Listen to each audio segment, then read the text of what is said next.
Hello, everybody. How's it going? Cameron Dennis here, founder of the Blockchain Acceleration Foundation. We are going to get started. Hello, Charles. And yeah, before we get started, quick intro of what the Blockchain Acceleration Foundation is, also known as BAF. We're a 501c3 nonprofit that starts accredited blockchain courses at universities. We help students get jobs in this space, and they're essentially just a trusted matchmaker to accelerate decentralization at large. We have a membership application. It's totally free. All these events will always be free. We're just doing this to bring the community together and discuss some interesting topics. So if all the speakers can turn on their mics and cameras, that'd be wonderful. And so you can be brought up on stage. Actually, one moment, we need to invite them on. So let me see, Rachel, here we go. Hey, Charles. Then we got John. All right, cool. Whole crew is here. Thank you, my awesome team, specifically Pierre Giacomo and Kenji, for making all this happen. And yeah, Rachel, I will pass it on to you. Awesome. Thank you so much, Cameron. So I'll just start by introducing myself. My name is Rachel Wolfson, and I'm a journalist with Cointelegraph. I've been covering the blockchain space for over 3 years now, specifically focusing on the enterprise side of things.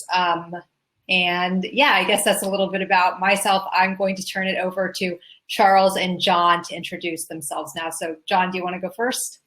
Hi, can you hear me okay? I can. Okay. Hey, Charles. Yeah, John Wolpert here. I work for a company called Consensus, which is a pretty big blockchain, freestanding blockchain organization started by one of the 6 founders of Ethereum, Joe Lubin. Used to work for IBM, was one of the 6 founders of IBM, or I think 6 or a half dozen founders of IBM blockchain and Hyperledger Fabric, and then came over to work on consensus-y things and Ethereum. So I've been doing that for about 3 years and been doing blockchain for 5. I was in AI before that and a bunch of open source stuff before then. Cool. First off, just want to thank Cameron and Pierre Giacomo for organizing this awesome event. It's a really cool application, and thank you, John and Rachel, as well. And looking forward to have an awesome conversation. So I'm here with Findora. At Findora, we're basically, put simply, we're building a ledger that is both private but also auditable. And really, what we're using to enable that is centered around zero knowledge proofs, which I know Baseline is using as well. It's a really cool way to prove things, prove that you know something without revealing anything. So looking forward to talking about how we really use those and apply those to a lot of enterprise and financial use cases. Findora was a lot of our co-founders at Findora including Ben Fish and Benedict Bunce are really great researchers in the area, have made a lot of innovations in the space, like bulletproofs, verifiable delay functions that Ethereum 2.0 is also there. They also formalized that. Supersonic recently. Ben is responsible for Filecoin proof of storage as well. So lots of cool tech that we're working on. And as for myself, I also come from an academic background. I was a PhD student under Dan Bonnet at Stanford.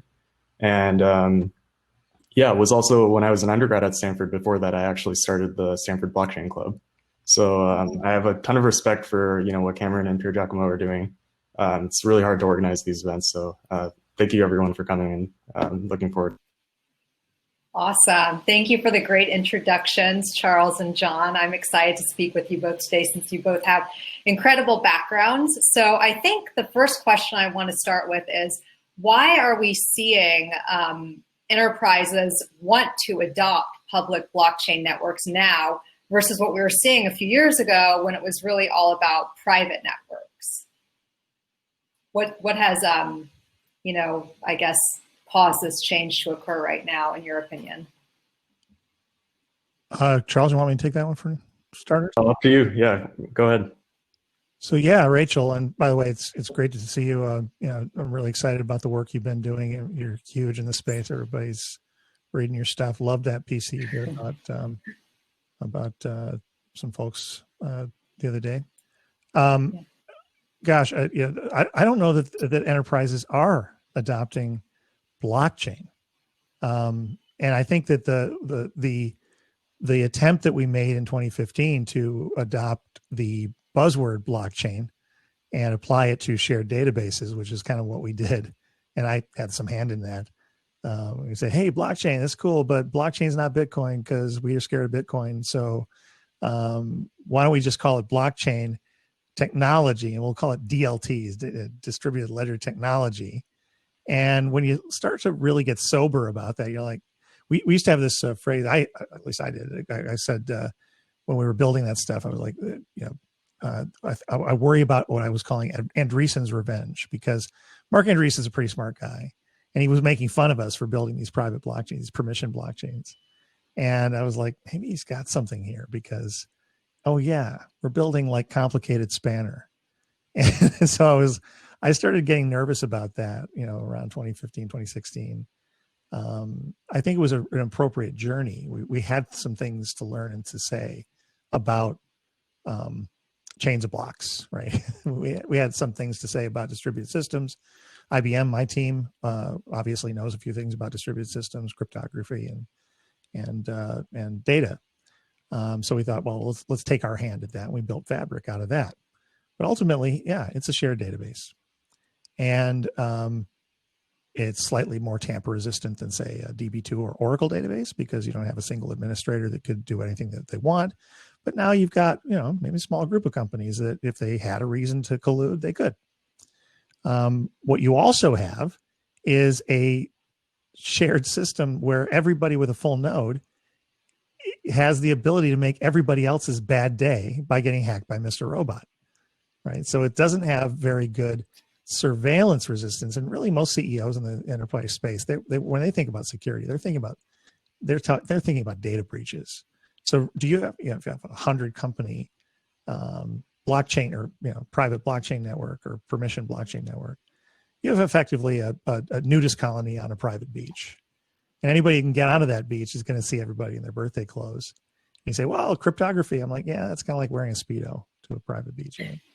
So for apologies to anybody who's heard, I've said that analogy quite a bit, but I think it's apt. You have to remember that a shared database has the same problems that a SaaS system would have, trying to get different companies to put their data, their internal sensitive information, into a honeypot, where administrators who don't work for them could screw things up.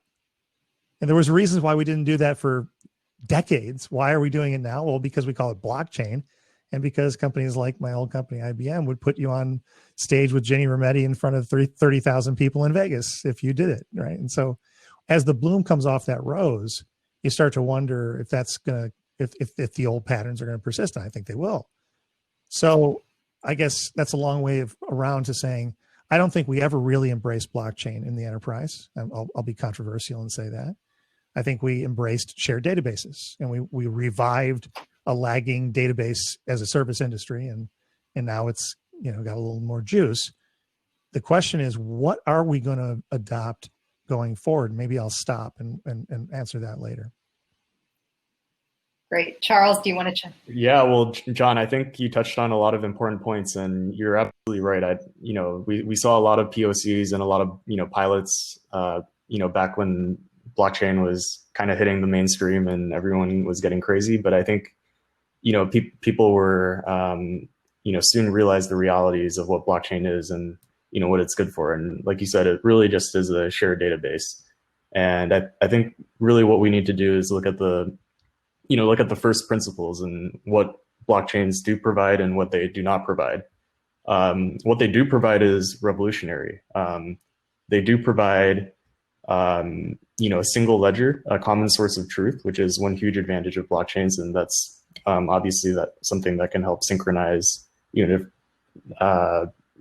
parties. And I think that's also one reason why Baseline is using, one of the primary benefits of blockchain for Baseline's use cases. They're auditable. anyone, for a public blockchain, really any participant in the system can audit the, the log of transactions and see what's going on and make sure that, things are going according to plan. But at the same time, there are a lot of, limitations with blockchains that, that make them impractical for a lot of, use cases. And that's why a lot of people turn to private blockchains. And that's why private blockchains were, kind of all the rage. Of course, you mentioned, privacy. People don't want to be sharing their sensitive data. Like, imagine you have, one of Baseline's top use cases is supply chain, right? Nobody, running a supply chain wants to share their proprietary information. At the same time, I know there's a lot of, investment activity and a lot of, analogs to real world finance on Ethereum going on.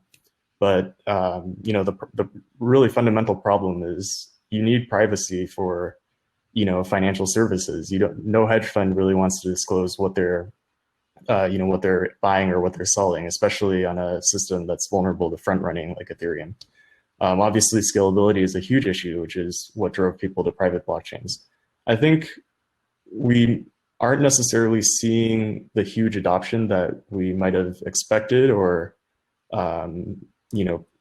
wanted right now for private or public blockchains. But I think now people are finally seeing public blockchains as useful and viable, not as a single solution, but for the benefits that they do provide, especially as we come up with new scalability techniques and new privacy techniques, a lot of which we're working on to maintain some of the benefits of blockchain, like having a single source of truth, having the standardization and the the modularization, but also the pluggability and interoperability that blockchains provide.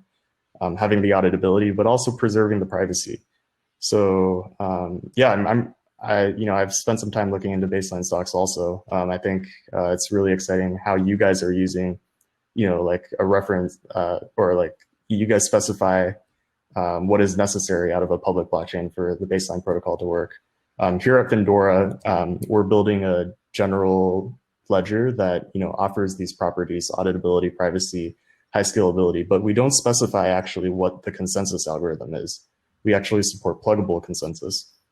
So what that means is you could plug in a private, a traditional consensus like PBFT, where the set of nodes is fixed for like a consortium chain. And we also do have plans to launch a public chain that's relatively decentralized.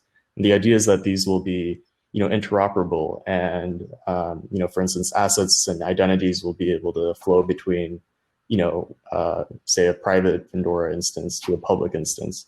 And, this, really the purpose of public blockchains is not necessarily to put all the data, everyone's data, rather to, coordinate on the data that is important and to, really have a single source of truth and auditability for the, the transactions that you really need to audit.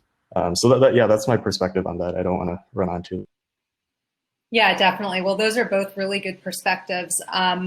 So I think, what we've discovered over the past few years is that there are flaws with these private blockchain networks, and public blockchains may be better for the enterprise. But what's making that possible are techniques from Baseline Protocol and from Findora. So what I really want to know more about are those techniques. What are those techniques that are actually enabling enterprises to say, okay, a public blockchain might actually work better in my case? What techniques are allowing that to happen now? Well, I'm looking at the chat. I couldn't help but throw a couple of controversial bombs in there. Hopefully I won't get tagged too hard for it. I was trying to generate conversation. But yeah, I think that you have to start, and Charles, I wonder if you might agree with this. I think you have to start with realizing that blockchains are terrible databases. They're bad at compartmentalization in particular, right? If you're in a supply chain with a bunch of companies and you say, well, let's get on a blockchain together so we have transparency. Well, you really don't want transparency. You don't want everybody in the world seeing where all of America's food is. I think that's a bad idea. So putting it on a public blockchain would be really bad for that. And putting it on a private blockchain just means how long is it before some idiot is going to get hacked and ruin everybody's day. So and we did unnatural acts, turning Fabric into something that had a little bit of compartmentalization. The problem is it generated massive complexity. Anybody, a good student of computer science, knows that complexity is the enemy of security. So I really worry about the amount of complexity required to take a pattern that doesn't like compartmentalization and tries to add that to it. So don't use blockchains. I think after 5 years, I'm not the sharpest guy anymore that I used to be. It took me 5 years, but I think my realization was don't use blockchains for databases. Use them. I mean, it's a state machine. You can have data on it, but the data you want to put on there is effectively hashes. All of the good private blockchains that I've been seeing that are getting traction, they're not selling blockchain. They're selling Mongo with blockchain chaser as an anchoring point between different Mongo databases or some other database, Neo4j or what have you. And so I think my realization is that blockchains are middleware, that you use them as a consistency machine that ensures that my database record and your database record are verifiably identical, and that the next state change follows rules from the previous work step enforceably, or you don't get your proof on the blockchain. And in doing that, you now have a key for a key value lookup, but you haven't put any data on a blockchain. And that seems, that makes sense to me. And also, I think Charles, what we were saying about adoption, public blockchains are hard to adopt because of the scalability issue, which is fundamental. There's basic physics here. A singleton, I don't care if it's a Cassandra database with no consensus algorithm at all, it still cannot scale to handle all the reads and writes of every application in the world. There is no such thing as a world computer. There will never be, even when I totally agree with that. Right. People are saying that public blockchains are going to millions, Visa level scalability, but physically it's just not possible because the fact that doesn't scale. If you have a decentralized network, you need thousands of computers talking to each other, reaching consensus. Visa doesn't. It's just not possible. Right. Visa doesn't have Visa level scalability. Visa uses a lot of machines that have to batch up and synchronize later on, twice a day, if I remember correctly. And so, that's right. That it's not a question of, there's just some basic limits to reads and writes. And so if you're going to, but you might be able to get a public mainnet. I don't know if it's Ethereum or something else in the future. Let's define the job, but you could get a public mainnet that is always on, very, very tamper resistant, terrible at surveillance resistance, but you don't have to worry about that because you're not going to put anything on it that doesn't look like noise and sound like a metronome.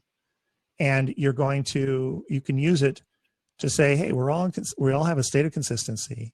And so what you wind up with is in the internet's state machine, the internet state service for consistency. And that's basically what it does. But how is that? Can we talk about the techniques that's enabling that? Because I know that zero knowledge proofs play a large role in that. Baseline protocol is a whole set of techniques. So what's actually enabling this use case that you were just talking about, John? Well, in fact, it's the approach. There's really nothing magic about baselining other than the realization that you don't want to use the blockchain as a database. And then you say, well, there's a little bit of zero knowledge in generating zero knowledge circuits that can enforce correctness on a particular function, say like a discount rate table. You want to make sure there's no gaps between rate X and rate Y. And you can do that in zero knowledge off chain. At least with baselining, we do it all entirely off chain. And then you use a little zero knowledge to make sure that what you put on chain, those proofs, look like randomness, so that nobody can point a good AI at that and start generating classifiers and figuring out relationships between different entities and cadences of activity and stuff like that you wouldn't want people to know about. Yeah, I have to agree with that, but also kind of push back at what you were saying, John, about just putting hashes on the blockchain. Well, I'm overthinking that, but yeah. Yeah, I think you can put proofs as well, right? I mean, the magic of zero knowledge proofs, which is for those who don't know, it's It's actually not a new area of cryptography, but it's only finally become relatively practical in the last several years, mostly due to the explosion of cryptocurrencies and blockchains. But what zero knowledge proofs really allow for is that there's no longer this dilemma between choosing transparency and auditability versus choosing privacy. You can actually put stuff on the blockchain that encapsulates what's going on, what your transaction does, what your data is, but not have that physically impossible for people to see what's actually going on. So imagine Zcash, right? Zcash was one of the first applications. It's basically a private Bitcoin where it's still operational. Everyone can submit their transactions. Money value is being transferred, but nobody can really see what the sender is, what the receiver is, or the amount. But things are still happening on chain, and really that's key to allowing for enterprise and traditional adoption, because like we said earlier, nobody really wants to put their data on the chain. Rather, they want proofs to be that. Go ahead, John. Right. Can we talk about that, Charles? I mean, that's an interesting point about, and Zcash is a good example of the ultimate problem, right? In that, if you have morphological identity, there's no difference from one transaction to the next. Somebody gave somebody something. Somebody gave somebody something. Somebody gave somebody something. So Zcash does one thing over and over and over again, and that's what makes it nicely, like it is telling no tales, because especially if you throw some chaff in there, you really don't know what's real and what's not. That's right. So I guess what you're saying is it's indistinguishable from a hash. Well, no, you're right to correct. Yeah, when I say hash, I was just kind of overstating. A hash looks an awful lot like a proof, or proof looks a lot like a hash. No, I agree. So yeah, I was just kind of trying to play it down to the hash, right? But you're right, it's a proof, and we are putting it. So in other ways, it's how you get the hash on there. What is the hash they're proving? For sure. So, but in this case, the problem is when you have complex business logic. It's one thing to have data privacy. It's another thing to say, well, wait a minute, I'm giving away a lot of business logic if I write a smart contract that is morphologically different than somebody else's smart contract, and I'm going to put that on a blockchain. And now I've got something I can grab onto as an AI and generate classifiers on. And that's not okay either. So there's privacy, and then I would call it confidentiality. So if you have a contract with, if I'm Pfizer or a pharmaceutical, and you're McKesson, a wholesaler, and Rachel's CVS, a pharmacy, the contract that you and I have to move my drugs from my place to your warehouse is not only the terms are not only confidential, the existence of the contract is confidential. So I can't put that on a blockchain. I need that to be between you and me. What I do need to do is take all the terms of that, all of the business logic, and generate what we call a baseline that says, the data in my database about that is verifiably identical to the data in your database about it. The business rules that we're executing are verifiably identical. The containers they're running are running exactly the same. And what we're using the blockchain for is mainly as an umpire to say, you definitely did it the same, because that's the only way you could have gotten this proof on me. Absolutely, and we actually have a very similar, framework for our policies as well. And that we support off-chain policies, so that the code and the logic for the business logic for our policies and smart contracts is not basically readable on chain. Rather, you can think of it as a multi-sig off-chain that people agree to, and like you said, the blockchain is an umpire. I'm actually noticing a lot of discussion in the chat regarding, permission blockchains and privacy, I think. And yeah, as Thomas William Pillsworth said, permission blockchains certainly can be public and decentralized. I think there's multiple definitions of these words. Permission blockchains, usually people think of like a fixed set of nodes where the validators are pre-specified and I guess trusted in some way. And blockchains, I guess what you mean by public in that sense is that it's the data is readable by everyone, and really that's what we want by from a blockchain, or else it's just a shared database. But like I said, the issue is exposing that data to the whole world. Well, why not have a public API? If you have a public, my friend Richard Gendel Brown is flogging this idea of public permissioned. And I have to say, he's a pretty good marketer, aside from being a CTO. And but I'm going to kind of call BS on it a little bit. Yeah, you can have a bunch of, but then who's permissioning the permissioners, or the permissioned nodes? Who gets that job? And is that, something you might worry about if you're trying to have a very maximally tamper resistant system. So I don't know if I think that, yeah, it's a useful thing. You could use it, any tool you can use for anything, or for lots of different things. And in the world of Turing machines, the problem is everything can be used for anything, if you do enough work on it. But yeah, public permission. At some point, I'm like, well, that's yeah. Why not just go full on API economy and not worry about it? Just and that now you at least have access controls. With that in mind, do you guys think that blockchain, when used in the right circumstances, will become kind of just integrated with these enterprise IT stacks moving forward? Do you think that it's going to be, I guess the use case is really important, because if an enterprise doesn't need blockchain for any reason, what's the point of having it? But I suppose it could be really useful to have for, like supply chain management use cases, and maybe even become a really important part of those enterprise IT stacks moving forward once we have this fully developed. Yeah, well, if you ask it to do less, you can use it for more, right? In terms of blockchain, right? And I think Cameron and Charles and I have been, I think it sounds like we have a similar approach to that, which is don't ask it to be everything. Just ask it to be kind of the cuckoo clock in the system. And then you can say, hey, use your SAP, use your Oracle database, or not Oracle's, but like Larry Ellison style Oracle. Use your DB2s and your Mongos and your Neo4js. Use whatever data system you want.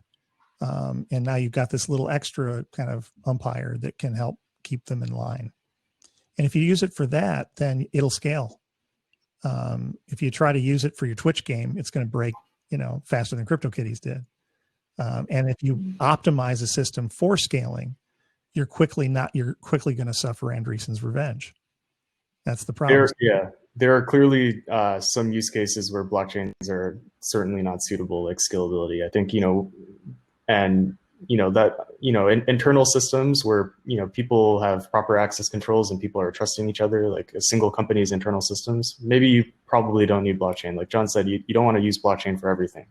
But systems where, maybe you have people who don't necessarily trust each other, where you might want to cross audit. And, that doesn't mean like, oh, we're limited to use cases like supply chain or anything. Like one really good example I like to give is the issue of like lending platforms and peer-to-peer lending.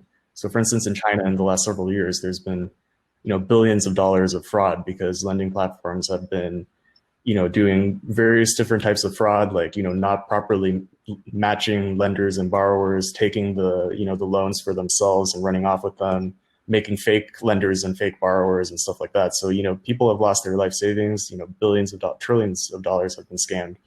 And well, not trillions, but, even in systems like that, where you have one centralized lending platform, blockchains can still be useful, right? Imagine you have a ledger that still preserves the privacy of the borrowers and the lenders and, their personal information, as well as, the amounts of the loans.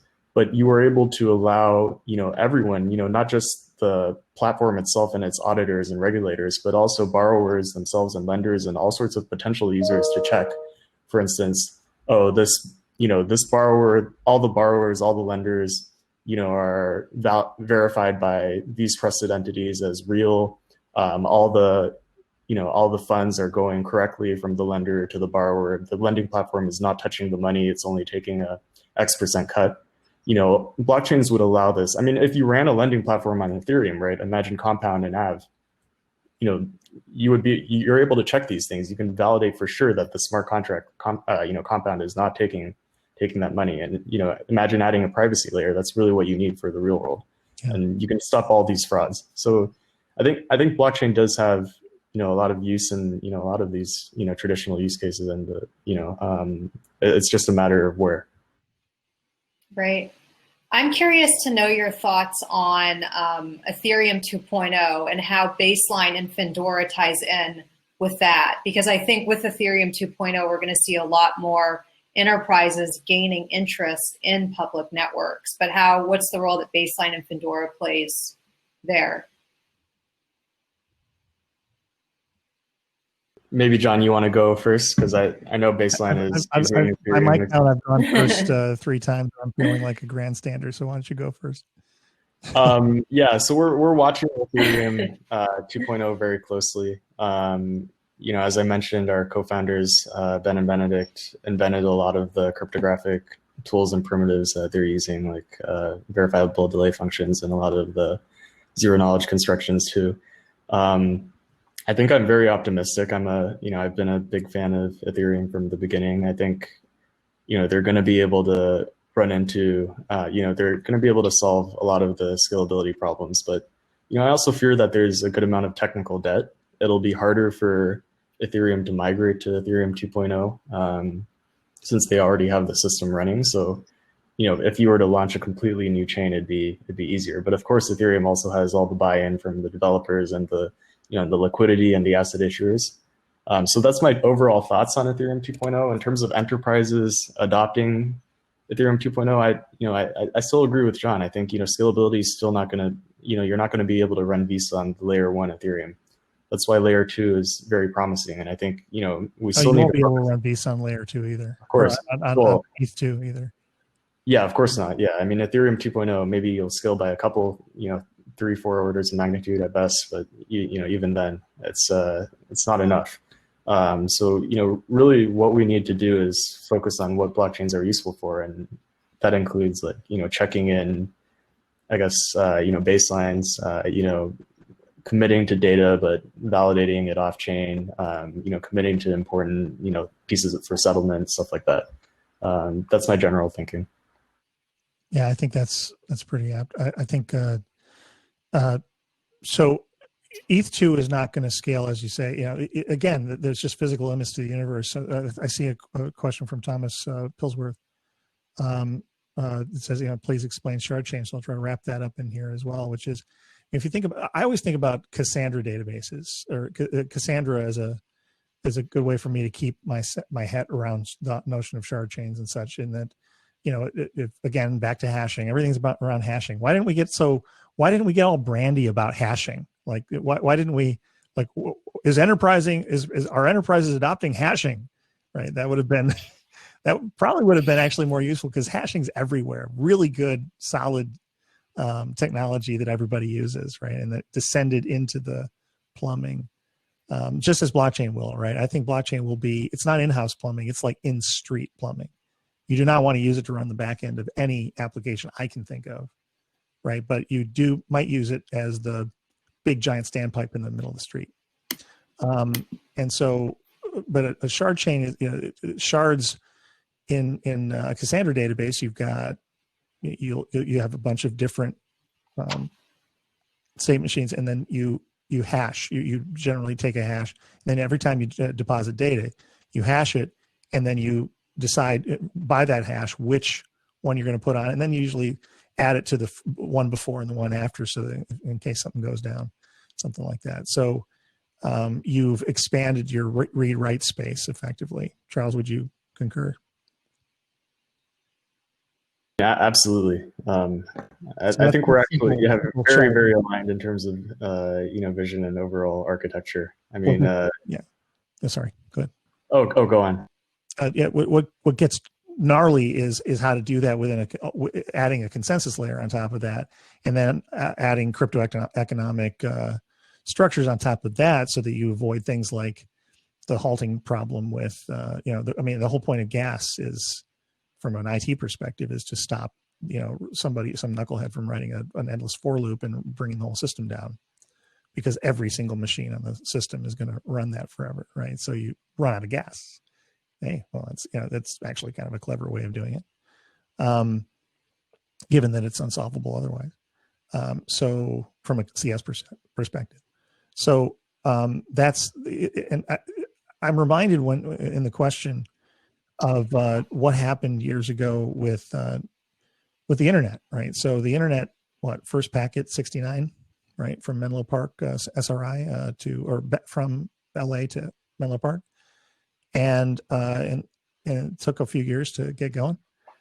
I think that since that time, the technology adoption has accelerated.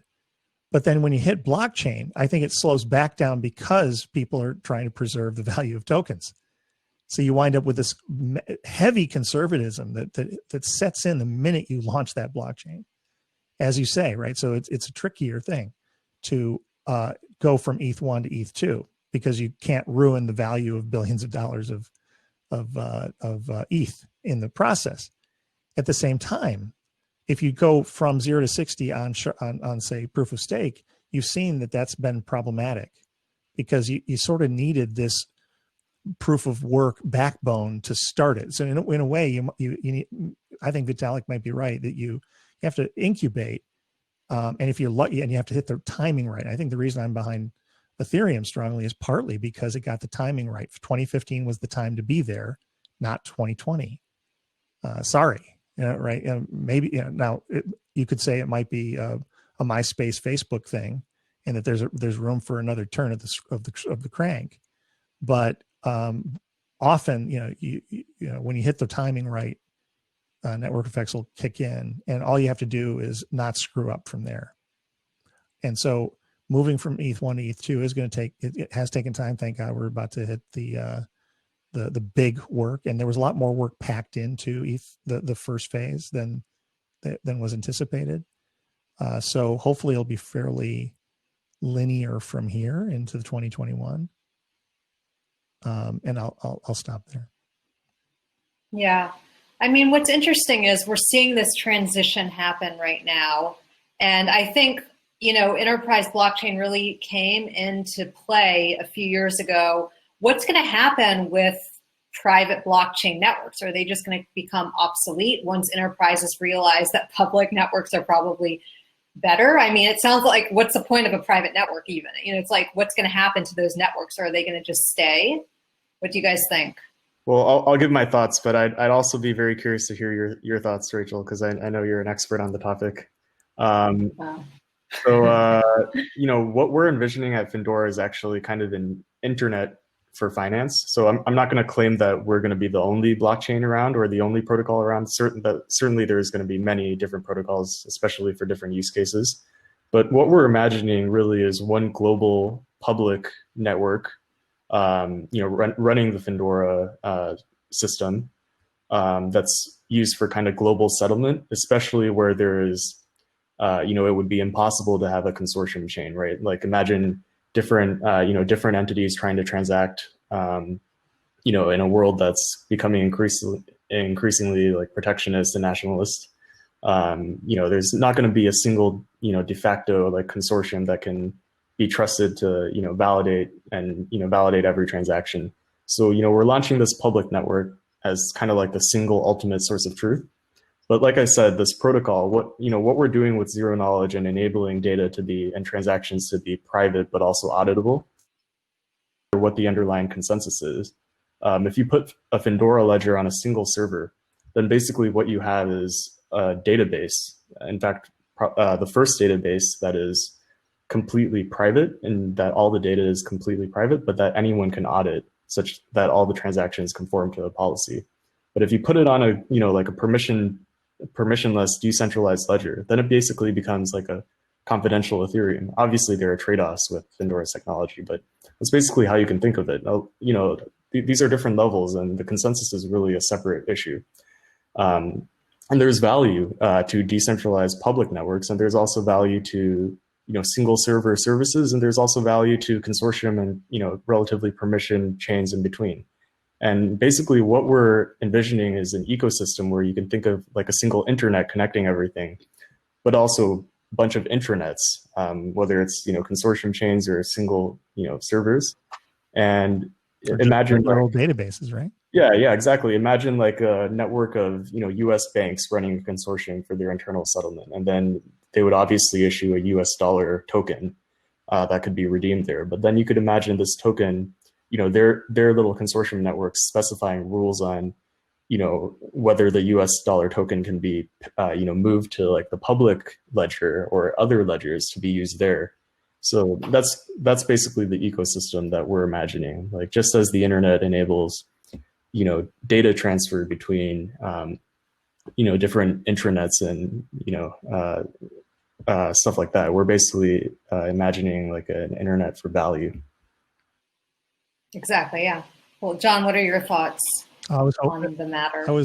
I thought Charles gave you a layup there for a point of your own about that. So I'll hold for.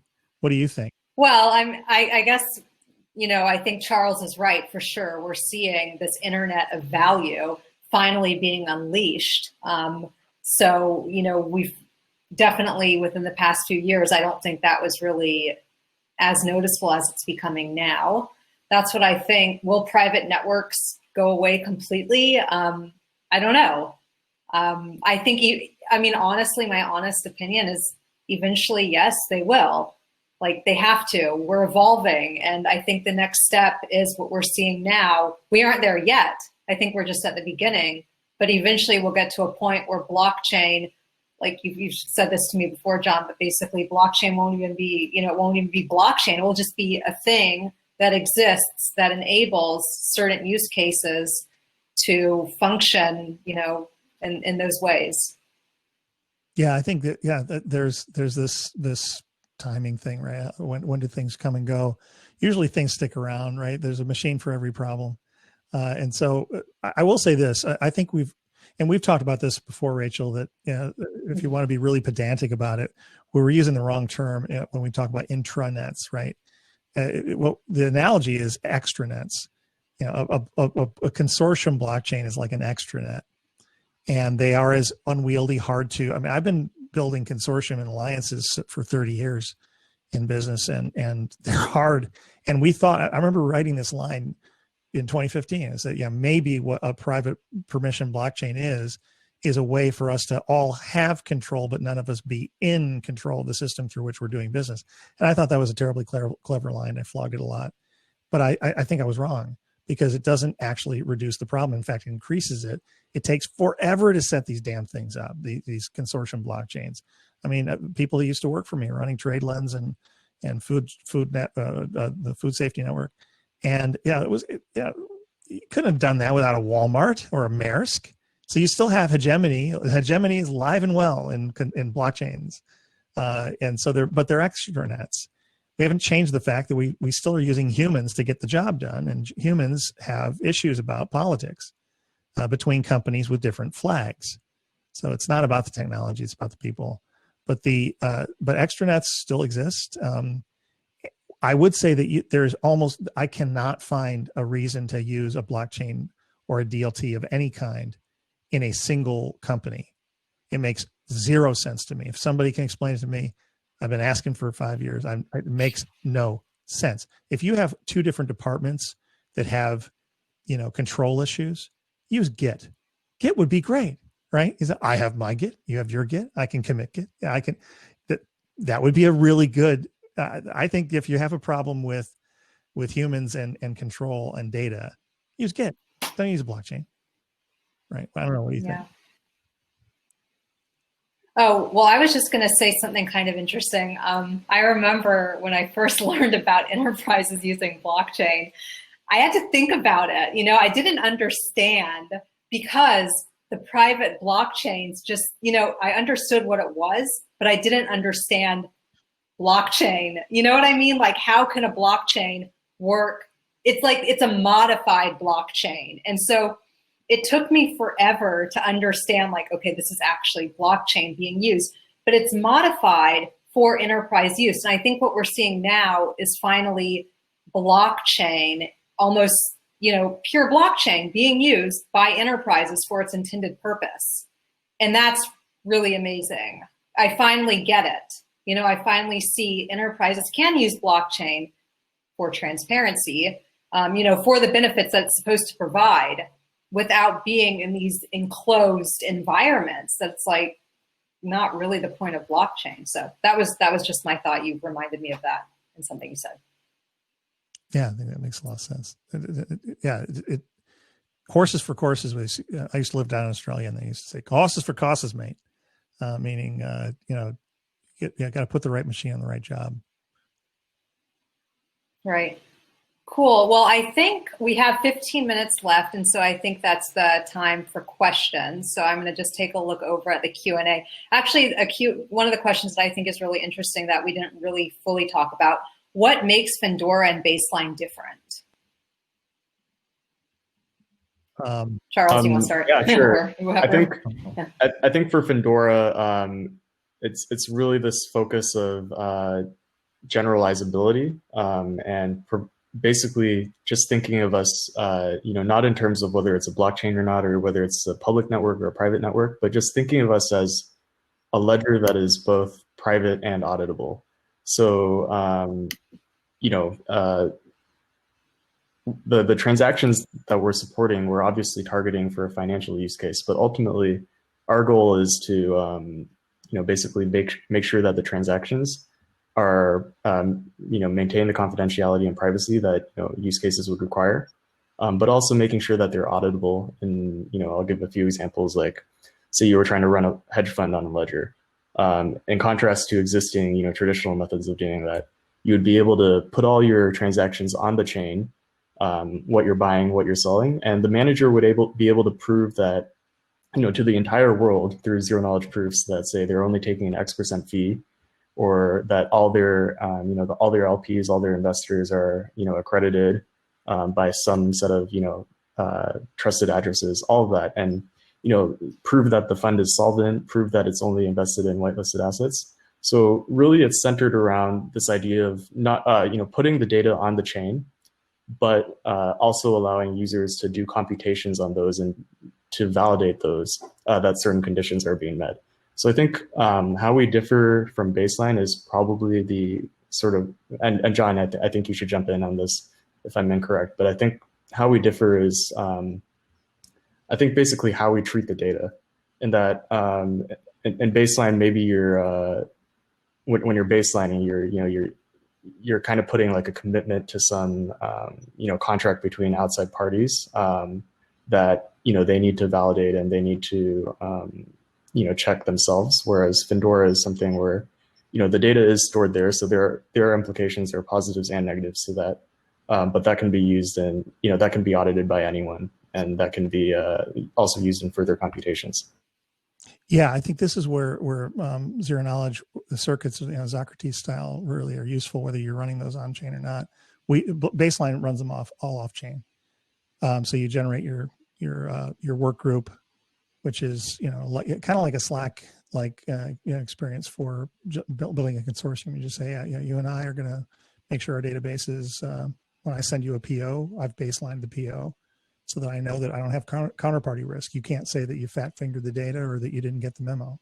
It's as simple as that. It's boring, right? And then we say, but then the next thing. So say that's we have a RFP followed by a bid, followed by a master service agreement, followed by a purchase order, followed by an invoice, and many other things going on in the middle, right? So you've got, or say you've got a shipping arrangement, right? You're going to ship through Amazon. Well, here's a problem. Right now, today, Amazon can look in a database that they have and pretty much figure out who's buying from you, how often, when, where you ship and stuff, right? What if you're a competitor? What if you're making a Kindle knockoff, right? And but you have to ship through them. That's terrible. Well, with baselining, you're using basically the mainnet is a loose coupling distributed systems pattern. It's a bulletin board. It's a magic bus. Right. And, so you're just, but unlike a bus where you're putting a key value pair, you're putting keys and the values are in your respective databases. Right. So these keys are proofs.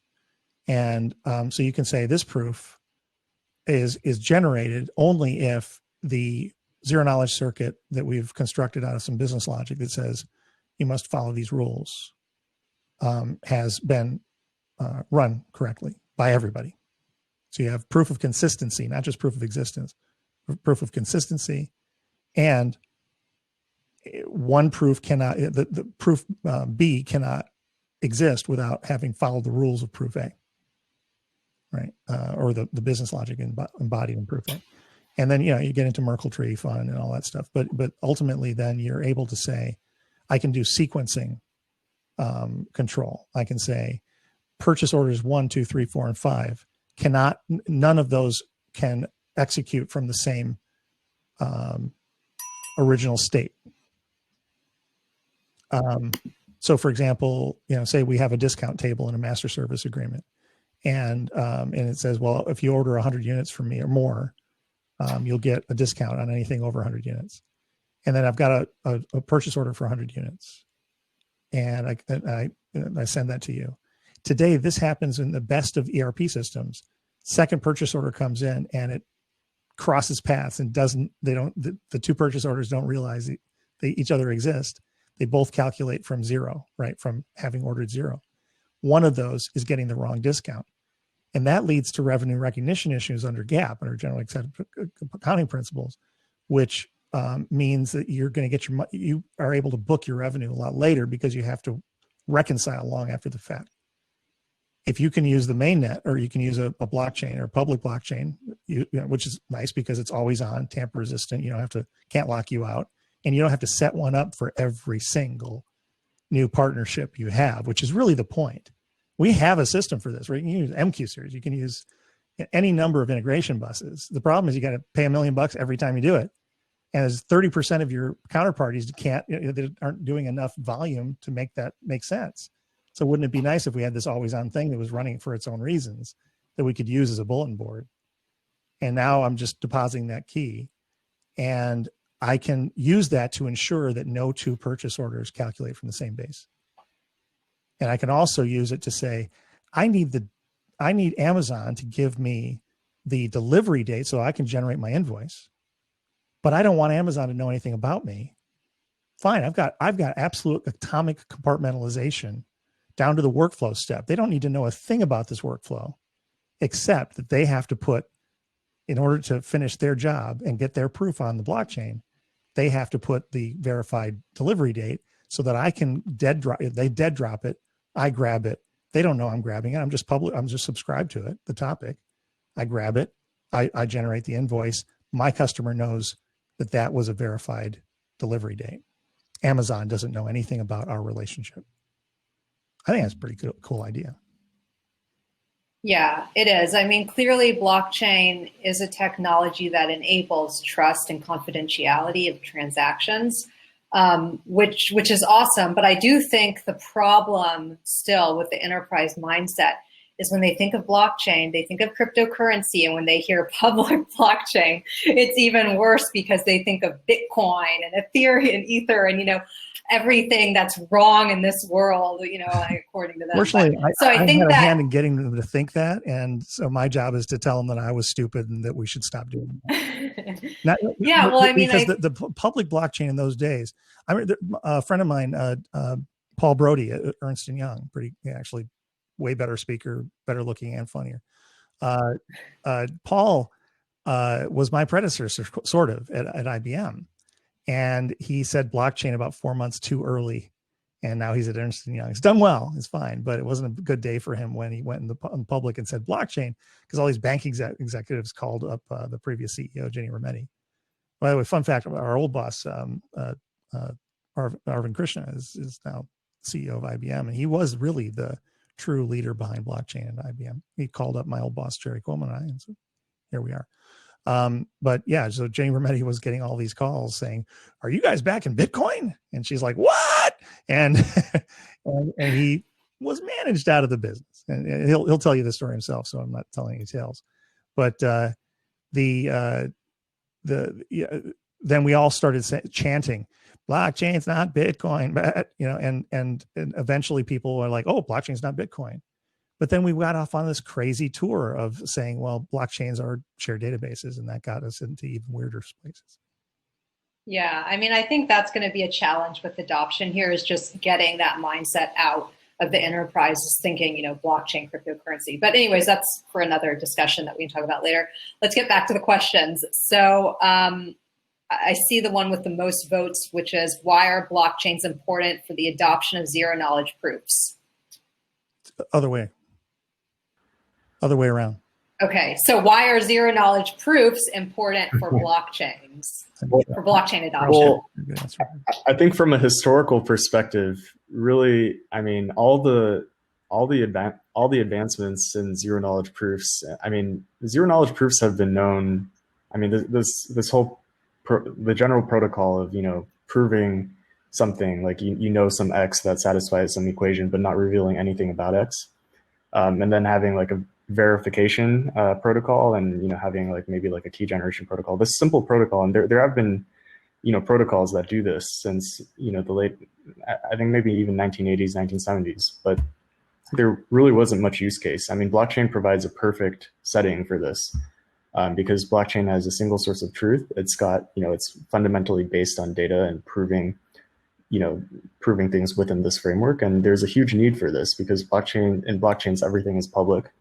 And you'd like to have some of the guarantees of blockchains, but also, preserve the privacy. And that's why, also the money in the blockchain space has, spurred a lot of research in this. So like I said, Zcash is one of the first, applications of zero knowledge proofs in blockchains.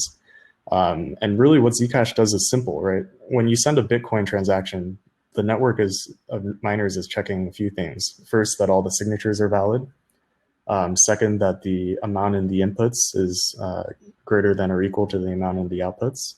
And third, that all the inputs and outputs are greater than 0. Now, these are all very simple functions, and they're very easy to encapsulate and put into zero knowledge and make them private. And what we're trying to do at Findora, and a lot of other companies are trying to do, is extend that. So we're going beyond, right? So we're trying to prove like not just like a single asset transfer is correct and valid, but also multi-assets, or prove that, do a proof of solvency, like allowing people to prove that their assets, some of their assets is greater than the sum of liabilities, or proving that, say a hedge fund is only investing in whitelisted assets. That's also a very simple function, right? It's just set inclusion. It's proving that your asset type is within the set of allowable assets. So things like this, zero knowledge is perfect for, because they're not very difficult functions, but even then, without some of the breakthroughs in the last few years, would be totally impractical to do using zero knowledge, because the time to either generate these proofs, or either check these proofs, or the size of the proofs might be huge. And the advancements in the last few years have improved a lot of these general purpose techniques by hundreds to tens of thousands of times in terms of both like the size of the proof and the timing. So blockchains have spurred a ton of development in this area, and I'm sure, like John said, zero knowledge proofs will also help a lot in the advancement of blockchain as well. Yeah, I think that that's exactly right, and it's apt. Where the way I like to put it, and Charles, I'd love to know what you think about this, is if you think about ZK snarks, the succinct way of putting it is, I have a secret, and I'm going to prove to you I have an attribute of the secret that without telling you anything about the secret. With baselining, we're doing something slightly different. We're saying we have a secret. Some N of us have a secret, 2 or more. And we're going to prove that we have the same secret without telling the machine that we require to tell us that anything about the secret, and doing it in such a way that anyone with access to that machine, which in the public case is everyone, forever, anything that would give away that we even have a secret. And that's really the application difference. So think of it, the Legos are the same. It's just how you put the Legos together. In fact, with baselining, it's not, what's important is not the components, it's the sequencing of the components, such that the proof is a proof of a sequence of events. So that would be the kind of the twist on that. And I see Thomas is saying the Byzantine generals problem.